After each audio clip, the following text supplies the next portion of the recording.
You're listening to the I'm Busy Being Awesome podcast with Paula Engebretson, episode number 275. Hey, everybody. Welcome back to the podcast. How are you? I've got to tell you, I am really excited about today's episode because it's a little bit different and super special. So a few weeks ago, I emailed our incredible community asking for your favorite ADHD tips and strategies. And if you're on my email list, you probably saw this.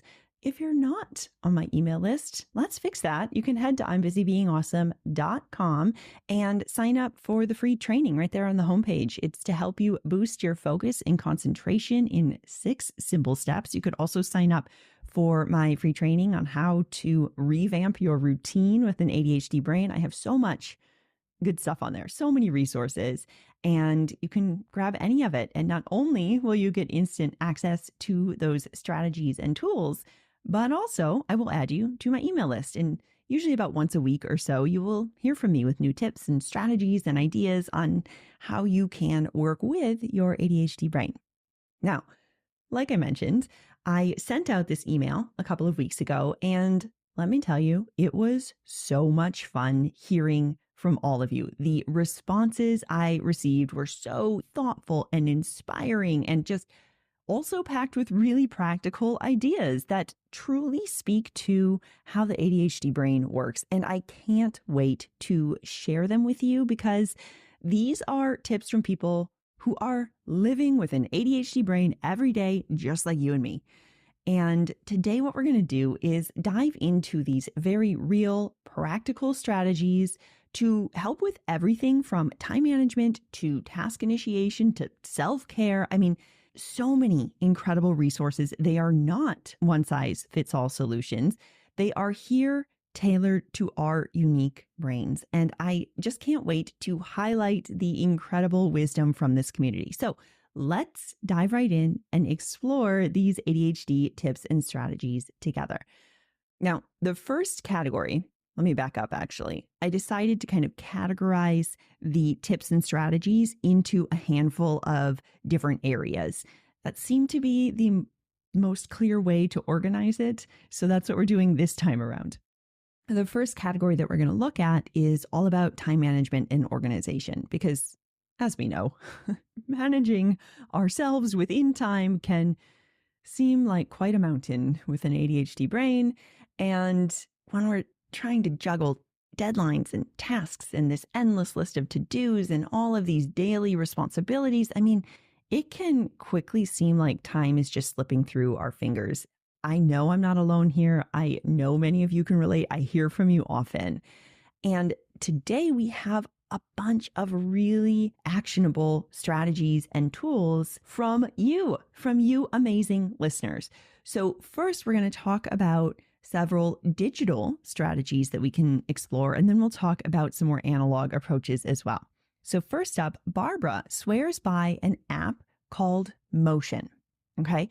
Essentially, Motion is this AI-driven planning app that takes all of your different projects and tasks, and it helps you prioritize them and then also time block them onto your calendar. What? I know, this is such an incredible concept. I know there's another app out there as well called Reclaim.ai. It provides a similar type of support. But Barbara mentioned in her email that using Motion has really been a game changer in helping her schedule her tasks and gives her a much better understanding of how long things are actually going to take, which in turn relieves a lot of the mental stress that comes along with managing our time. So by doing this, she's not only just organizing her day, which is great in and of itself, but she's also freeing up brain space that she might have otherwise used to plan so she can focus on something else that matters even more, because Motion has taken that brunt of the weight, right? It's able to kind of carry that so that her executive functions don't have to. Now, speaking of planning and apps, Carrie mentioned that she loves an app called Llama Life for time blocking. So Llama Life is another app that I think is very clearly designed for the ADHD brain, for the neurodivergent brain. And it really helps to transform your big projects into smaller, bite-sized pieces. And in fact, the app actually celebrates with you by dropping confetti when you check things off the list. It's quite fun. And then there's chimes and different things to kind of help you stay on track, to bring you back if you get distracted, and just so many other little touches that lend to the delight that our ADHD brains often crave and love. And in particular, I really appreciate how Carrie mentioned that you can choose the type of alarm that goes off. She said, what I love about this app is that instead of a loud, jarring alarm when time is up, it gives a gentle visual reminder of a flashing screen. What? That's amazing, right? If you are like Carrie or you're like me and you're easily startled by loud noises, Llama Life could be a great supportive solution because it has things like flashing lights or gentle tones instead of some loud blaring alarm. No more heart racing interruptions.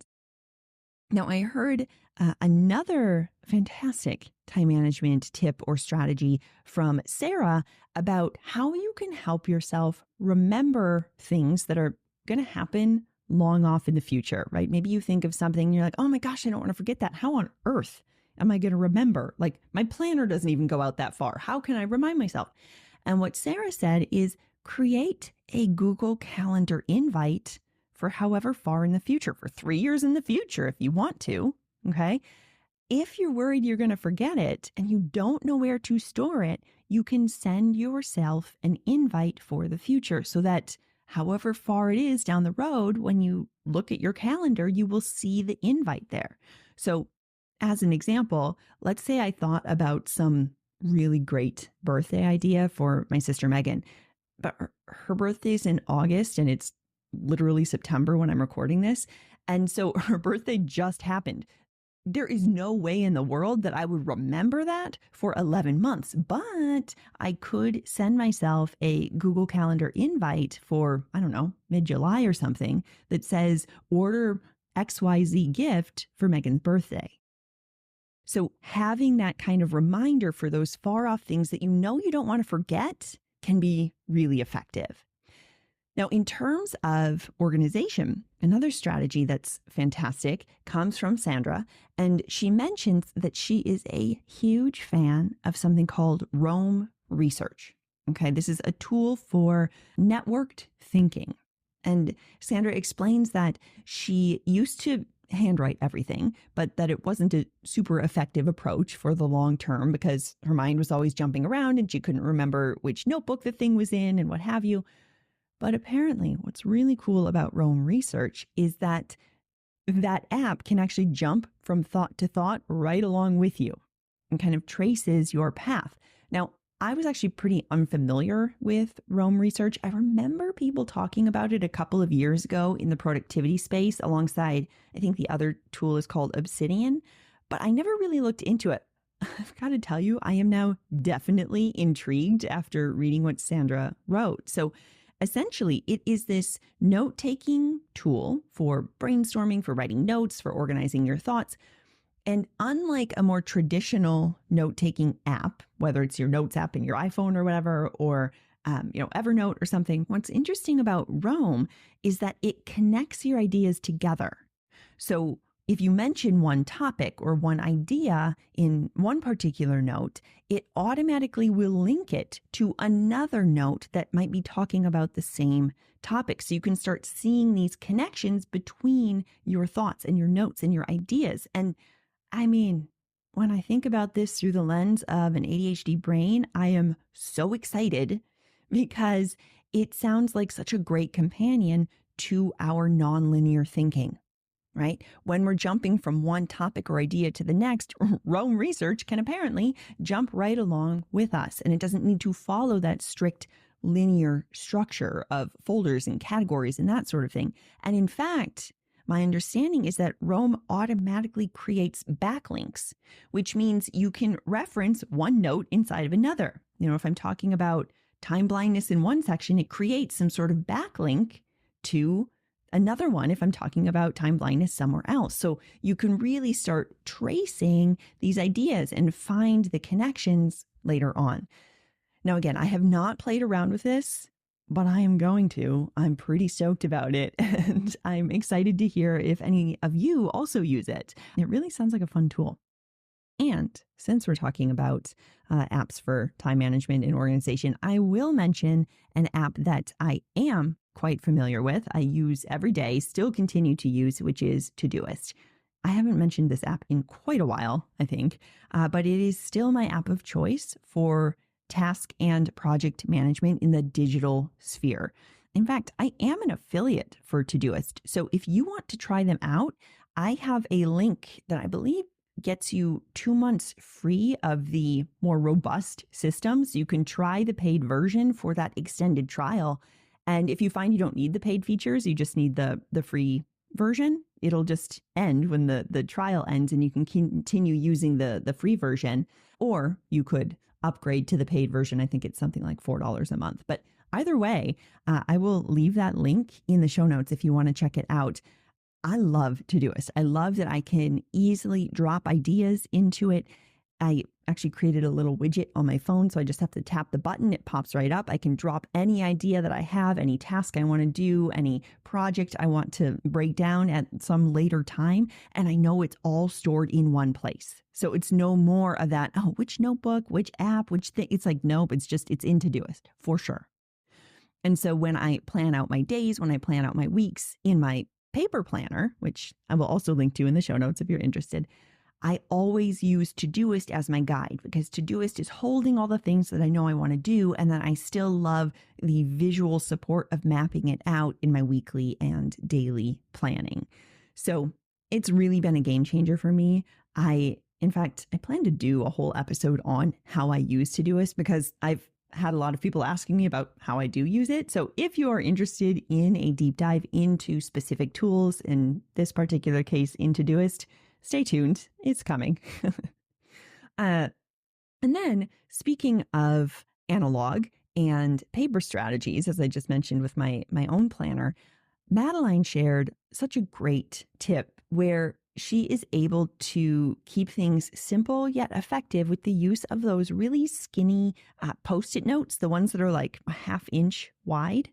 And what she does is she uses a daily timesheet to kind of map out her tasks, but then she writes the task on the little Post-it notes. And because those Post-it notes are movable, right, because they're sticky notes, you can move them, she can adapt her day as necessary. So if something comes up, if she planned to do something at 9 and then something pops up and interrupts that plan, she can easily just move the sticky note from one place to the next and not have to kind of redo the schedule or scribble it out or anything. It's just there. It's a flexible, simple approach that allows her to stay organized around the inevitable interruptions that happen when we have these busy lives that we lead. All right. So that kind of wraps up our category of time management and organization. Now, let's talk about task initiation and follow through. Okay. Starting tasks, it's no secret that this is a challenge in and of itself, whether we're navigating procrastination or we're in a lot of overwhelm, that spin cycle, we don't know where to begin. Getting that initial momentum with an ADHD brain can really feel like we're trying to push this boulder up a hill at times. And then, of course, once we've started, there's that second obstacle of sticking with it all the way through to the end. I mean, how many times have we started something only to notice that the motivation, the interest kind of fizzles out before the finish line? We all know this, right? So let's talk about how we can navigate it. Okay, let's talk about some practical strategies from our incredible community. So Sandra mentioned that what she has really leaned into is turning what seems to be boring, mundane, adulting tasks into games. Okay, so gamifying has been a really effective approach for task initiation for Sandra. And specifically, she used her example of keeping her flat clean. So she said, I wrote it down here. Keeping the flat clean is way easier since I dropped into competitive mode by setting a timer for 20 minutes each morning and asking myself, how clean can I get the flat within this time? Now, I love this, especially when we can pair that gamified timed task with an awesome podcast or an audiobook or a playlist or something to really kind of fuel that momentum even further. Now, in addition to gamifying her tasks, Sandra also is a huge fan of body doubling, which I also love. I talk about it on a specific podcast. Actually, I do a deep dive into it, which I will link to in the show notes because I can't remember the number off the top of my head, but I will link to it. What I love that Sandra mentioned is how simply having someone else nearby, whether it's virtually or in person, helps create that sense of support and accountability. Okay. So the other person, they don't even need to be actively involved in the work you're doing, but just having their quiet presence can be enough to help you get started and stay focused because they are there with you. And then if they are open to it or they're doing similar work, it can be a great opportunity to process through ideas, bounce ideas off one another as well if you tend to get stuck. But again, that's not necessary. I think just the act of having people with you or a person with you while doing the thing can be incredibly transformative. All right. Now, in addition, let's talk about following through. Sandra also shares what I think is just a critical strategy in helping her continue moving forward and checking things off the list, which is the strategy of setting intermediate milestones with her colleagues. And it's these smaller check-ins that help her to stay on track, to make that regular progress in order to feel prepared and ready for that final deadline so that it's not the 11th hour and she's crunched and staying up all night trying to finish things because she has, hitting my microphone, she has continually made the progress throughout the timeline because she created those intermediate milestones. Now, Madeline also offered just a fun approach to help her maintain her commitment and stick with it. And this is more of an independent thing. Maybe you don't have a team or colleagues or someone to be able to help you with this. And what Madeline does in a solo version is focuses on verbalizing her progress as she's working. So by talking through what she's already accomplished and by highlighting what she's done, she helps to reframe the mindset and fuel her motivation. Instead of her brain going, we haven't done enough, she's seeing what she has done and she's reminding herself of how far she's come rather than fixating on what's left. It's that idea of focusing on the gain rather than the gap. Rather than looking forward at all that's left to go, it's looking back and going, heck yeah, self, look how far I've come. What's next? And similarly, one of my clients in We're Busy Being Awesome, Lana, she uses something that she calls her done list. So essentially, she writes down everything that she's accomplished, especially on the days when her brain is like, you haven't done anything today. What she does is she pauses and she starts writing down the things she's done. And she creates this tangible list for her brain to go, oh no, hold on.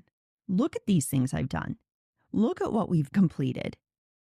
And she's noticed how this not only creates that sense of achievement, but in fact, she said that it helps her to create a sense of motivation and to start taking action and continuing forward because she's really fueled this new story of look how much I've done rather than I've wasted the whole day. I haven't done anything.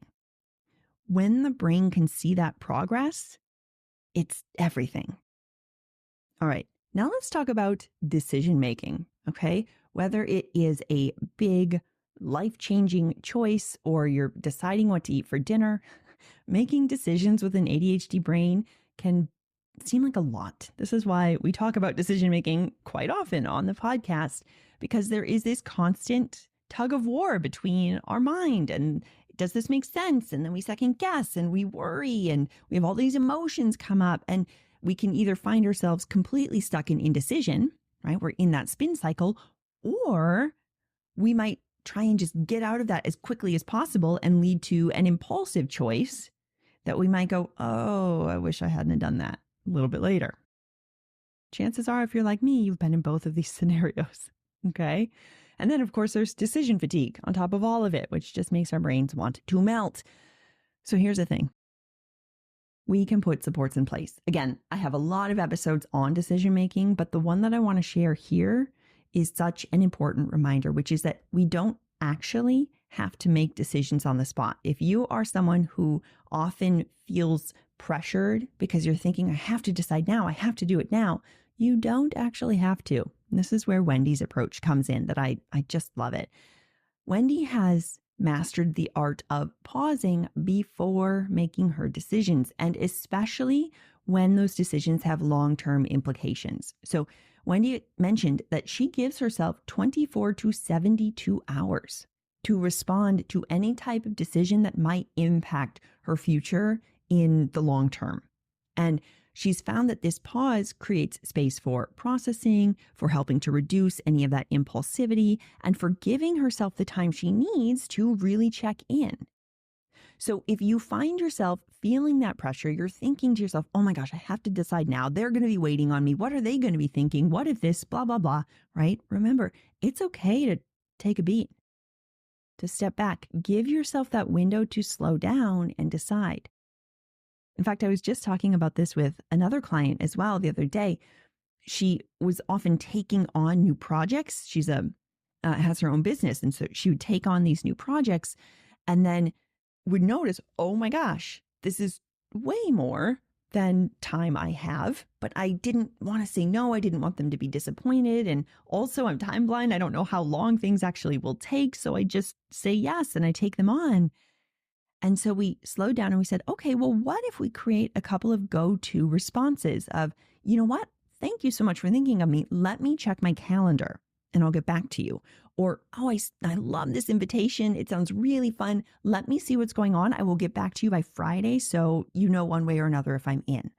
Having these go-to responses in your pocket and then giving yourself the permission to actually sit with it. Know what you're deciding, first of all. Sometimes we use this and then we just kind of spin in indecision. But if you are intentional and you know what you're deciding, you know your reasons, and you're allowing yourself to check in, giving yourself that gift of time can be really impactful. And in fact, that's the second part that Wendy adds in here, is that when she's practicing the pause and she's thinking through the different reasons why she would want to and the different components of this decision, she's also checking in on her gut game. Okay, it's not all just the logic and the weighing of the pros and cons. It's also checking in with her body to make sure it is something that she genuinely wants to do. It's not a should. Now, of course, this is no surprise that I love her tip here so much because it aligns really well with my approach of the full body yes, right? Checking in with yourself to make sure that the choice you're making aligns with what you truly want. So it's about getting out of your head and dropping into your body and asking yourself, does this actually feel right? Does this decision resonate with me, with my core values, with my goals right now? And by learning that dance, that balance of intuition with intellectual, thoughtful reflection, that can be the secret sauce to these bigger decisions. And especially when you give yourself the space to check in with both. Now, let's talk about habits and routines.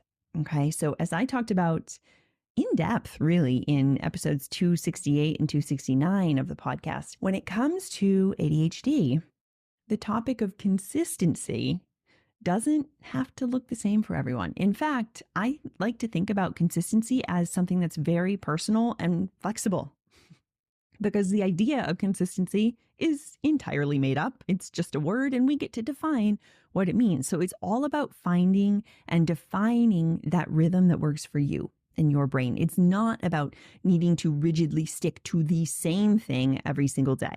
Okay.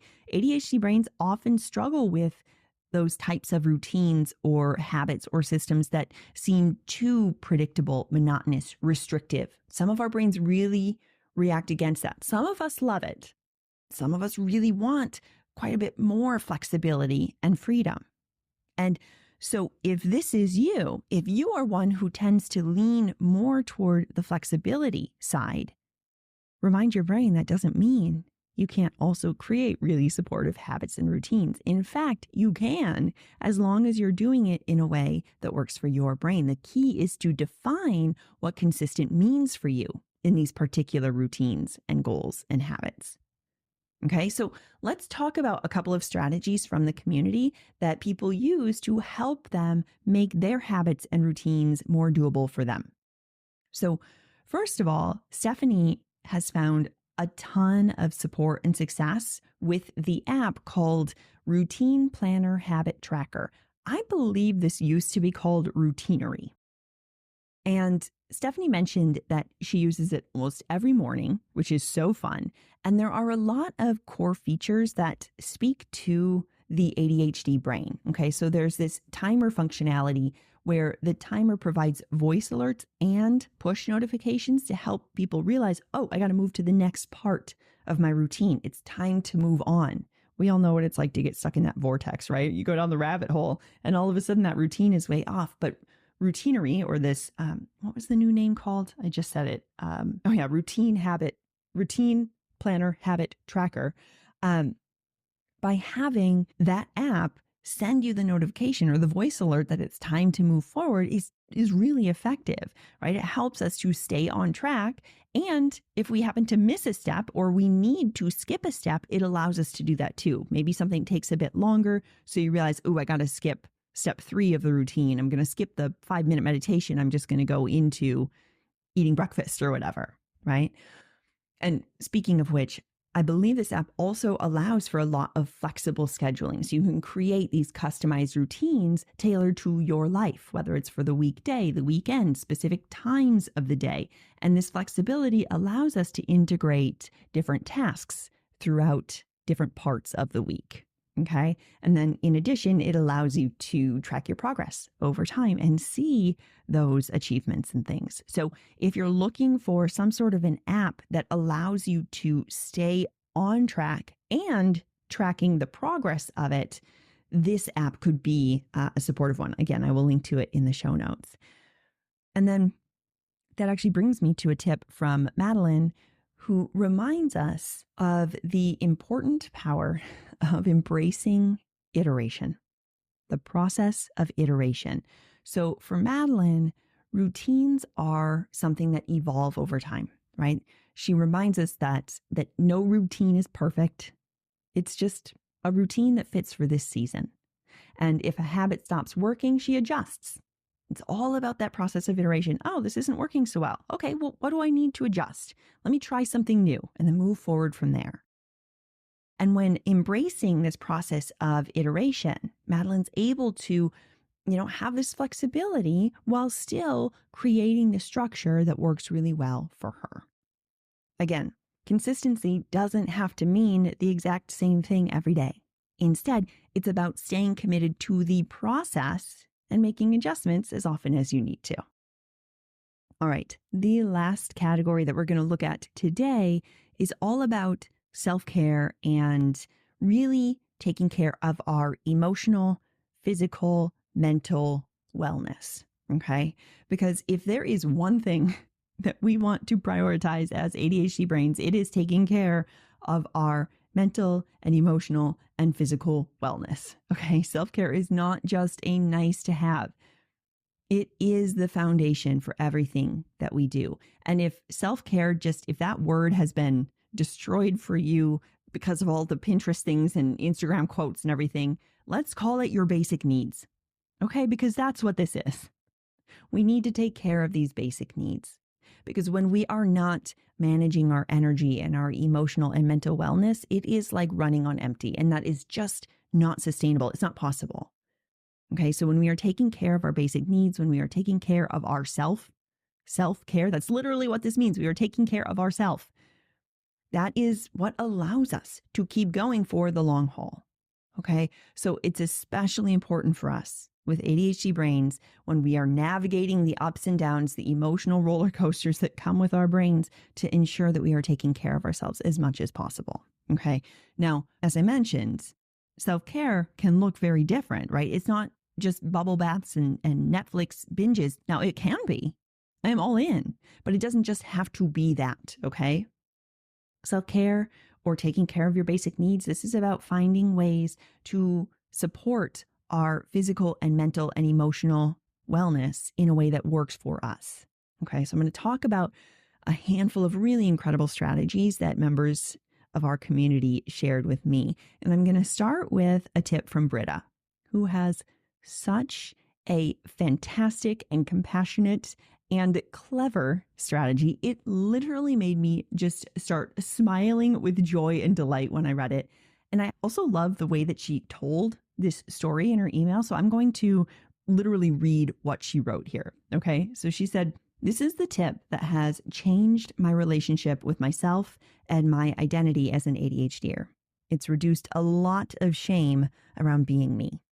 My ADHD really gets me with negative self-talk. I've got a very active imagination, and I think fast so I can quickly and deeply torture myself over being a couple of minutes late, or for staring at my phone for 30 minutes instead of doing a task that will take 3, or for moving a pile of tasks from yesterday's to-do list to today's. And then, to make things worse, I remember that negative self-talk doesn't get me results that I want and wears on my self-agency. So then I yell at myself for being mean to myself." Okay, pause. Can we all relate to this? We beat ourselves up for beating ourselves up. Okay, back to the email. "In a text to a fellow ADHDer, I was trying to explain how my brain was picking on me for being late, but my phone auto-corrected brain to Brian. So I've named my ADHD aspects of my nervous system Brian. It's nice because it takes some of the hot emotions out of my inner and sometimes outer monologue. And the origins of this tip coming from a typo on a text I sent too fast amuses me a lot. Kindly reminding myself of my physical needs and the undesirable effects of failing to do so sounds like, Britta, you better feed Brian." Or in a meeting where I'm losing focus, "Hey, Brian, I know this is a little boring. We'll be out of here soon so you can do something fun." Or in recognizing that I'm close to a shame spiral, "Brian is going to let me have it if I don't proceed with caution." This has helped me have a more manageable and productive relationship with my ADHD symptoms. Isn't this amazing? Oh my gosh, I love it so much. Britta's reframing of this way that we talk to ourselves. It is such a powerful approach that also allows her to bring in humor.